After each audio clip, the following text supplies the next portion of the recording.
Are you ready to part ways with your Squarespace website? Today, I'm going to show you exactly how to cancel and delete your Squarespace site in just a few simple steps. By the end of this guide, you'll have fully removed your website, so follow along carefully. First, head over to the Squarespace login page. Click the login button, and if you've linked your account to Google, you can log in quickly using that option. Once you're in, navigate to your dashboard and select the site you want to delete. This will open the settings for that specific website. Next, go to the settings section, then click on domains and email. Here, you'll see all the domains associated with your account. Make sure to select the domain connected to the site you want to delete. It's crucial to double check if you manage multiple sites. Once selected, click disconnect and confirm.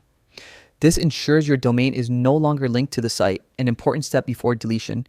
Now, return to your main dashboard by clicking your profile photo in the bottom left corner.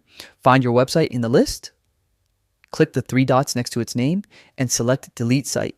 You'll see a final confirmation prompt. Double check that it's the correct site, then click Delete again. And that's it. Your Squarespace site is permanently deleted. Remember, this action is irreversible, so make sure you've backed up any content you want to keep before proceeding. And there you have it, your full 2025 guide to canceling and deleting a Squarespace website.